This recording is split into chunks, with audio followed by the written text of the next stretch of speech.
पंजाब बड़ा विस्तृत क्षेत्र था। आज का जो पंजाब है इसको पंजाब मत मान लेना। श्लोक हमेशा कलम से नहीं लिखे जाते, कई बार तलवार से भी लिखे जाते हैं। उन्होंने तलवार से एक तकरीर लिखी, एक तस्वीर खींची। कुर्बानी दे सकते हो तो मेरे साथ के हो, नहीं तो कुछ नहीं। उन्होंने धर्म को एक नया आयाम दे दिया, तलवार का आयाम। पंजाब बड़ा विस्तृत क्षेत्र था। आज का जो पंजाब है इसको पंजाब मत मान लेना। जो पाकिस्तान का पंजाब का इलाका है वो तो था ही, साथ में जो पहाड़ी इलाका है हिमाचल का, ये भी पंजाब था, हरियाणा भी पंजाब था। तो ये जो पहाड़ी इलाका था इस पर तमाम राजा लोग थे, वो हिंदू राजा लोग थे। उन सब ने घुटने टेक रखे थे उन्होंने सबने घुटने टेक रखे थे और उन्होंने मुगलों के साथ कई तरह के समझौते कर लिए थे और संबंध बना लिए थे। राजनीतिक तल पर समझौते करे थे और पारिवारिक तल पर संबंध कर लिए थे। ज़्यादातर संबंध ऐसे ही होते थे कि राजा अपनी बेटी किसी मुग़ल बादशाह को या उनके किसी दरबारी को या सेनापति को ब्याह में दे देता था, तो इससे उसको सुरक्षा का आश्वासन मिल जाता था राजा को। तो गुरु गोविंद सिंह ने इन सब राजाओं से जाकर कहा, ये तुम क्या कर रहे हो, ये तुम ठीक कर रहे हो, ये जो तुम कर रहे हो ये धर्म है। वो राजा लोग इतने डरे हुए थे और धर्म से इतने दूर हो चुके थे कि उनको बात ही नहीं समझ में आई। आपको पता है उन लोगों ने गुरु गोविंद सिंह जी का विरोध भी किया। अब यही नहीं कि बस मौखिक विरोध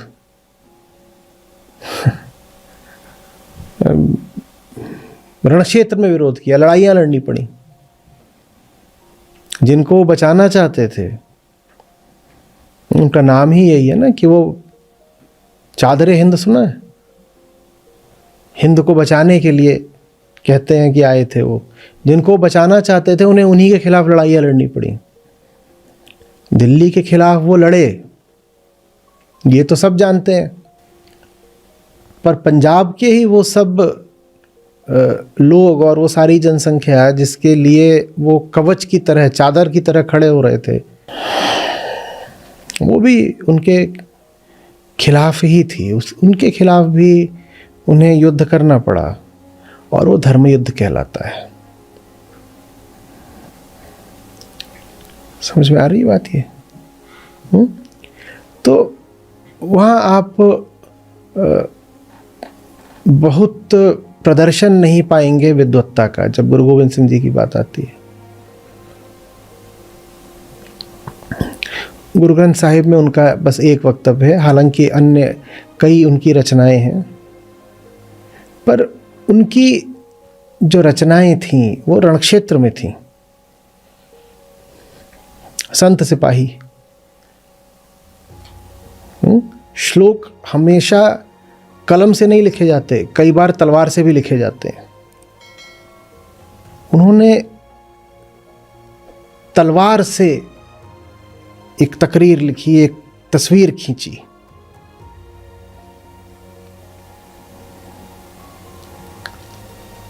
समझ में आ रही बात ये? गुरु गोविंद सिंह जी ने सिखों को एक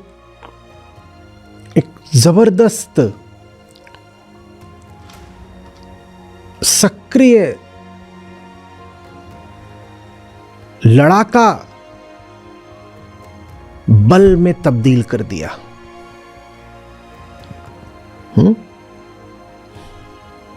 और वो पूछा करते थे, कहते थे अगर तुमको सचमुच अमृत समझ में आया है तो तुम मेरे साथ क्यों नहीं हो। अमृत माने सत्य, अमृत माने आत्मा।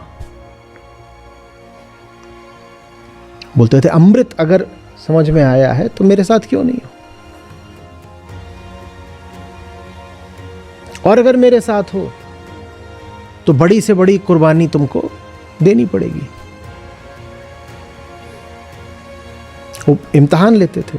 उनसे कोई मिलने आए तो कहते थे मेरे लिए ये चीज़ें मत लाया करो खाने पीने वगैरह की, जो आमतौर पे हम साधारणतया धर्म में, अध्यात्म में, भक्ति में जाते हैं ना कि कोई कपड़ा लेके जा रहा है, कोई खाना पीना लेके जा रहा है।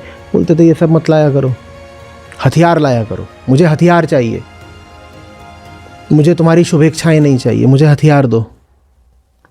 लोग कहते थे पर आप गुरु हैं, आप तो आध्यात्मिक गुरु हैं, आप हथियार, बोले हथियार दिया करो। पंच प्यारों का याद है ना, उन्होंने उनसे ये नहीं कहा था बताओ कितने श्लोक हैं याद है, बताओ कितने श्लोक तुम्हें पता है बताओ, नहीं श्लोक नहीं। कुर्बानी दे सकते हो तो मेरे साथ के हो, नहीं तो कुछ नहीं।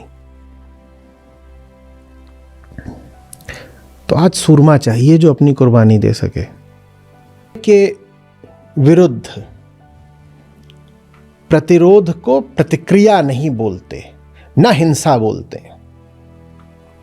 सच के लिए भिड़ जाने को हिंसा नहीं बोलते।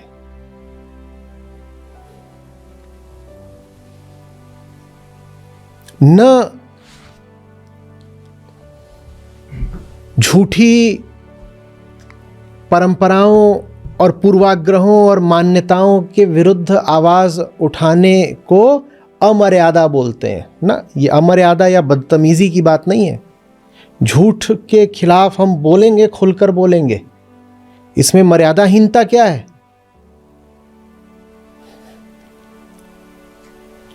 जो चीज झूठी है उसका सम्मान करने को मर्यादा थोड़ी ही बोलते हैं, या बोलते हैं?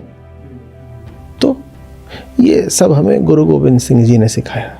उन्होंने धर्म को एक नया आयाम दे दिया, तलवार का आयाम। ये नहीं कि उन्होंने कहा कि जो ज्ञान का आयाम है उसको छोड़ देना है, ना ना ना ना, ज्ञान का आयाम तो रहेगा, प्रेम का आयाम तो रहेगा, लेकिन साथ ही साथ सक्रियता, सशक्त सक्रियता का आयाम भी होना चाहिए। जहां बस बोल बातचीत मात्र है और संघर्ष नहीं, वो फिर धर्म नहीं है, पाखरी है। देह शिवा बर मोहे है, शुभ कर्मन ते कबहू न टरू। ये है, ये सिखाया है हमें गुरु गोविंद साहब ने। वरदान मांग रहे हैं। हाँ, शिवा, शिव नहीं है, शिवा। शिवा माने काली। लोग सोचते हैं, अंग्रेजी में शिव को शिवा बोल देते हैं ना, तो सोचते हैं कि ये शिव से स्तुति करी। शिव से नहीं है, शिवा से स्तुति है। वो चंडी उपासक थे, वो देवी उपासक थे, शक्ति के उपासक थे। और ये बात बिल्कुल समझ में आती है ना कि गुरु गोविंद सिंह साहब तो शक्ति के ही तो उपासक रहे होंगे। और तो देह शिवा बर मोहे ये है, शुभ कर्मन ते कबहू न टरूं। यही वरदान दे दो, बाकी क्योंकि ये जो देह है ना, ये अपने भीतर बड़ी वृत्तियां रखती है, टाल मटोल की, कुतर्क की, आलस की, डर की। और ये सब वृत्तियां कहती हैं टर जाओ। टरना माने हटना, पीछे हटना। ये देह ही मनुष्य की उसे सच्चाई की जगह प्रकृति के रास्ते पे धकेलना चाहती है। तो गुरु साहब प्रार्थना कर रहे हैं, जो सही है, सच ही तो शुभ होता है। शुभ कर्म माने सत्योन्मुखी कर्म, उससे कभी हटू नहीं। इस पे हमने बड़े विस्तार से चर्चा करी थी। कई साल पहले केसरी फिल्म आई थी, उन दिनों में उसकी रिकॉर्डिंग भी है। उसे न डरो अरिसों जब जाए लड़ो, निश्चय कर अपनी जीत करो। अरि माने दुश्मन, रिपु। जब संघर्ष का क्षण आए, जब ये हो जाए कि अब साहब जान रह भी सकती है, जा भी सकती है, भरोसा कुछ नहीं, मेरा निश्चय अडिग रहे।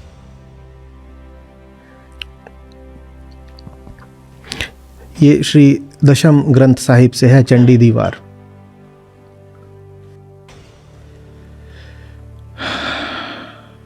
सुंदर।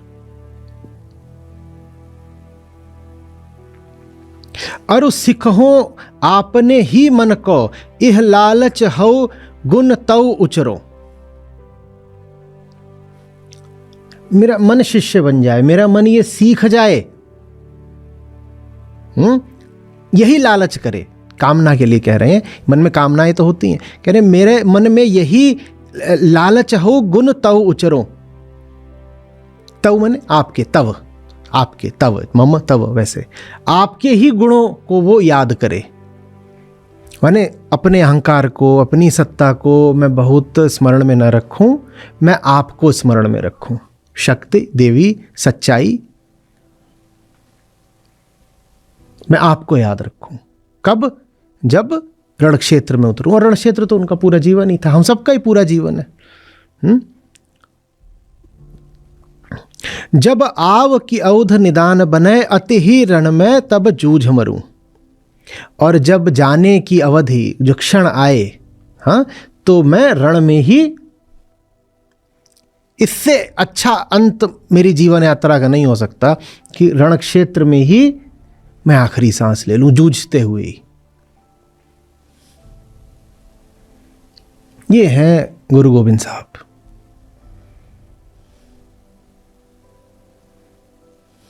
शक्ति, बल, सच्चाई, जो आज हम सबको चाहिए, राष्ट्र को भी चाहिए, विश्व को भी चाहिए। क्योंकि आज के समय सुविधाएं इतनी बढ़ गई हैं कि जूझ पड़ना बड़ी महंगी बात हो गई है।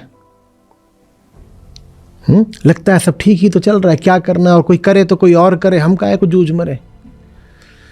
सब कुछ तो अच्छा चल रहा है, भोग की सारी वस्तुएं उपलब्ध हैं, और ऐसा लगता है कि अधिकार आदि भी मिले ही हुए हैं सामाजिक राजनीतिक तल पर, तो क्या आवश्यकता है घोर संघर्ष की?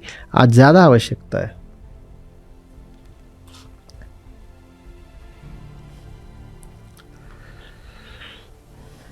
बीस वर्ष की आयु में यह शब्द कहा गया था।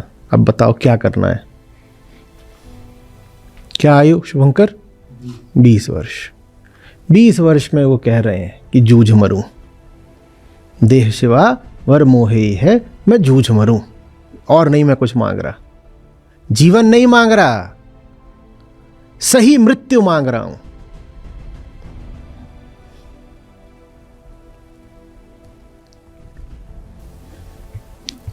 सात वर्ष की आयु में ही भाषाएं सीख ली थी, गुरुमुखी भी सीख ली थी, और आदि ग्रंथ पढ़ने लगे थे। कहते हैं याद ही कर लिया था।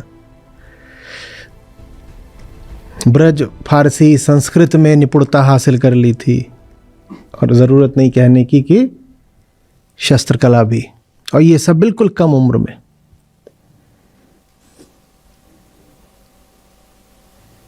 क्योंकि पिता कौन थे?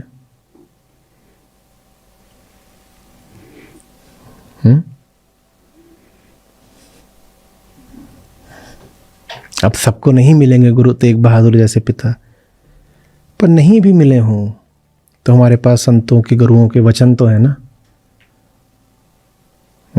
हम उनको पिता समान मान सकते हैं, हम उनसे सीख सकते हैं।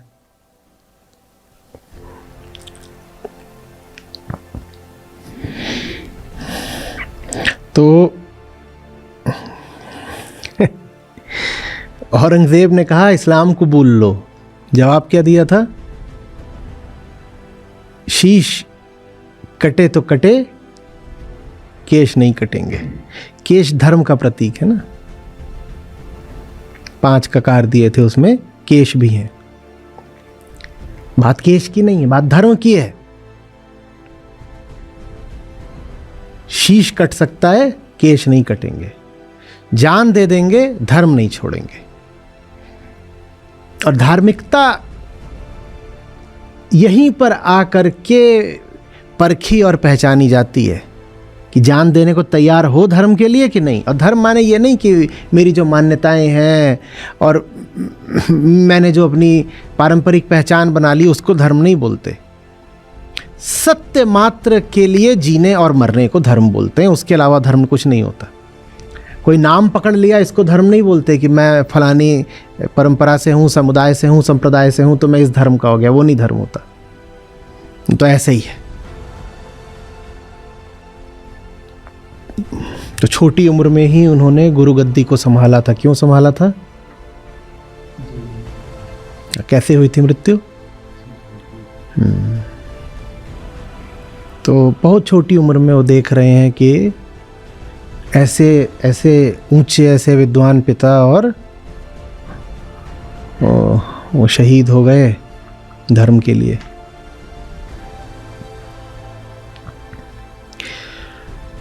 और कहानियां हैं जिनका सार ये है कि देख रहे थे कि आम आदमी कितना कमज़ोर है, संघर्ष से, विद्रोह से, उठ खड़े होने से कितना घबराता है।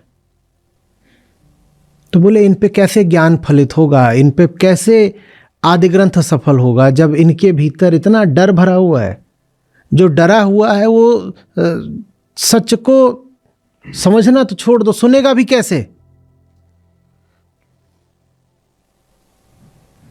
बोले इनके लिए तो अभी जरूरी है कि इन्हें ललकारना सिखाया जाए, खड़े होना सिखाया जाए। कितनी सुंदर बात। तुम शस्त्र से लड़कर नहीं जीतोगे, तुम आत्मबल से लड़कर जीतोगे। शस्त्र बाद में आता है, पहले भीतर का बल आता है। और भीतर का बल क्या आपको कहते हैं उपनिषद, कहां से आता है? आत्मा से आता है। आत्मा ही बल है। और जिसके पास बल नहीं है तो नायम आत्मा बलहीनेन लभ्यो। बोले आत्मा ही तुम्हें जीवन संघर्ष में विजयी बनाएगी। इन शब्दों में गुरु साहब का कथन नहीं है, पर बात वही है पीछे जाकर के अगर समझोगे तो। शस्त्र बाद में आता है, आत्मबल पहले आता है। आत्मबल है तो शस्त्र भी काम आएगा।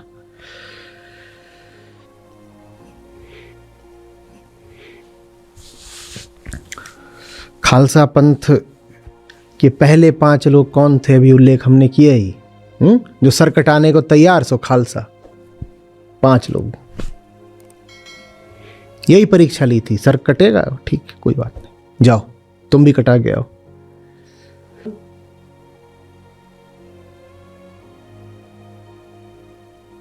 जीवन काल कितने वर्ष जिए? 41 बस।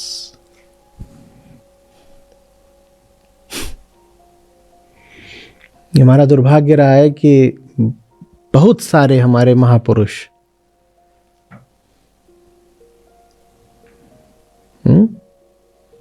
जो संघर्ष उन्होंने हमारे लिए लड़े, वो स्वयं उस संघर्ष में अपनी आहुति दे देते हैं।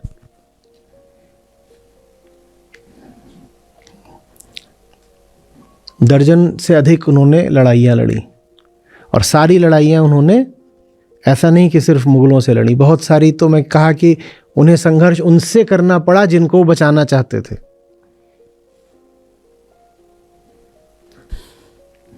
चारों बेटे खोए, अपनी माता को खोया, अन्य संबंधियों को खोया, और ये सब होने के बाद भी कई वृतांत हैं जहाँ वो कहते हैं कि मैं तुमको व्यर्थ ही लड़ना नहीं सिखा रहा हूँ, जब और कोई तरीका ना बचे तब शस्त्र उठेगा।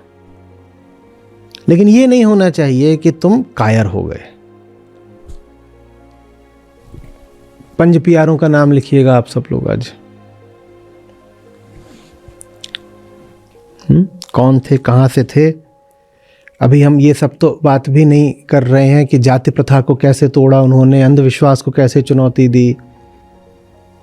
जो आसपास के राजा लोग उनसे खफा हुए थे, उसमें एक कारण ये भी था कि देखो इन्होंने तो जो तथाकथित निचली जातियां हैं उनके लोगों को भी इकट्ठा कर दिया है और उनको व्यवस्थित ऑर्गेनाइज कर दिया है और उनके हाथों में हथियार दे दिए हैं, और वो लोग अब अन्याय और अधर्म के खिलाफ खड़े हो रहे हैं। तो जो सामाजिक पक्ष है, जो समाज सुधार का पक्ष है गुरु गोविंद सिंह जी का, उस पर भी विचार करिएगा।